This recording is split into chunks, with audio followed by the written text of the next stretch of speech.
তো এই যে অ্যাটোপিক ডার্মাটাইটিস, এটি কি আমাদের অনেক রোগীরা হয়তো জানে যে এটা আসলে তার আছে, কিন্তু এটার নাম যে অ্যাটোপিক ডার্মাটাইটিস সেটা জানে না, একটু যদি বুঝিয়ে বলতেন। অ্যাটোপিক ডার্মাটাইটিসটা ইউজুয়ালি বাচ্চাদেরই হয়। এটা যখন বাচ্চাদের 10-12 বছরের মধ্যে ভালো হয়ে যায়, ছোট বাচ্চাদের একদম জন্মের পর থেকেই হয়তো সে সাফার করে, 10-12 বছরের মধ্যে ভালো হয়ে যায়। কিন্তু অনেকেই আছে অ্যাডাল্ট অ্যাটোপিক যাদের ওই 10-12 বছরের পরও সেটা কন্টিনিউ হয়।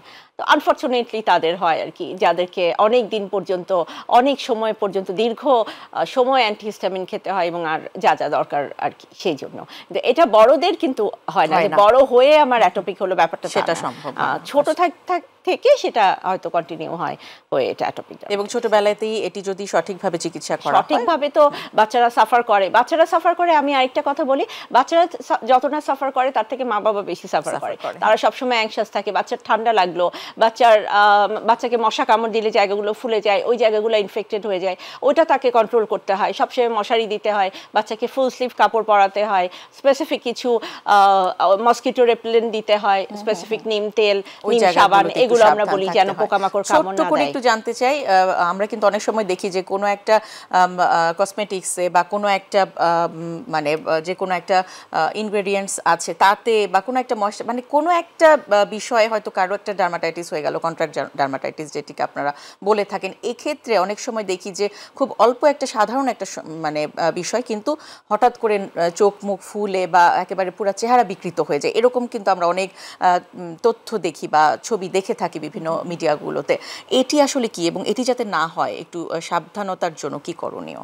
এটার ক্ষেত্রে কন্ট্যাক্ট ডার্মাটাইটিস যেহেতু আপনি বলছেন, আমি স্পেসিফিক একটা বলি, ধরেন হেয়ার ডাই, অনেকেই চুলে কালার করেন, কখনো হলো না, হঠাৎ করে ওনার কোনো একটা হেয়ার ডাইতে হয়ে গেল, নতুন একটা কিছু চেঞ্জ করলেন উনি ব্র্যান্ড, অথবা আগেরটাই আছে বেশি পুরনো হয়ে গেছে, অথবা এমনিই হলো, হ্যাঁ, হঠাৎ করে উনি সেন্সিটাইজ হয়ে গেল এবং এটার কারণে অ্যালার্জি হয়ে ওই আর্টিকেরিয়া অ্যাঞ্জিওএডিমা বলে এটাকে, চোখ মুখ ফুলে গেল, এটা একটা অ্যাকিউট কন্ডিশন, তখন সাথে সাথে উনি ইমার্জেন্সিতে যাবেন, সেই ইমার্জেন্সিতে গেলে সেই রকম ইমার্জেন্সি অনুযায়ী ওনার ট্রিটমেন্টটা হবে।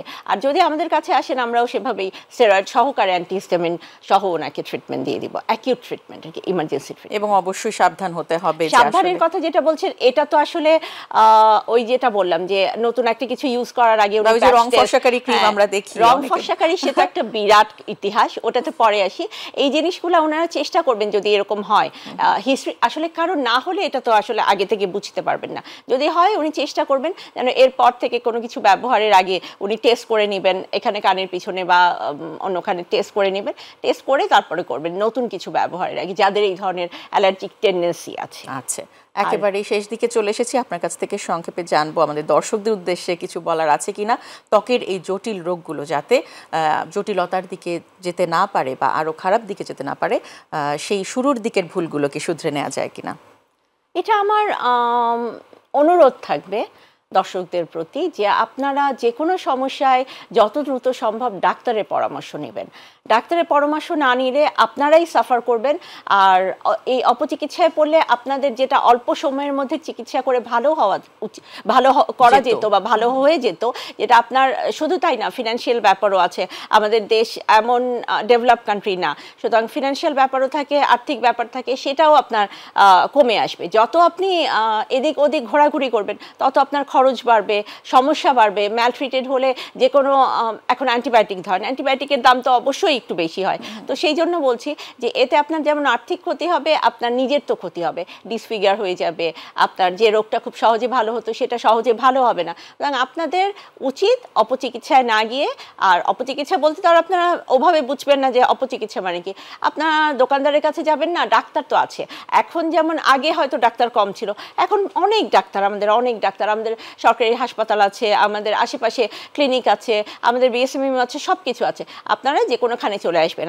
আউটডোরে খুব ইজিলি অনেক আমরা শত শত রোগীর চিকিৎসা দিচ্ছি, আপনারা ডাক্তারের পরামর্শ নেবেন। মানে ইভেন পেরিফেরিতেও যারা থাকছেন, রেজিস্টার্ড ডক্টর তো একজন থাকবেনই তাদের জন্য, এটি তো ওখানে সেটি যে অন্তত পক্ষে একজন ডক্টরের কাছে যেতে হবে নিজের বাকি জটিলতাগুলোকে প্রিভেন্ট বা প্রতিরোধ করার জন্য, অন্তত সঠিক চিকিৎসাটা যাতে শুরু করা যায়। আপনাকে অসংখ্য ধন্যবাদ। ত্বকের বেশ কিছু জটিল সমস্যা নিয়ে আপনার কাছ থেকে অনেক কিছু জানলাম আমরা, ধন্যবাদ আপনাকে।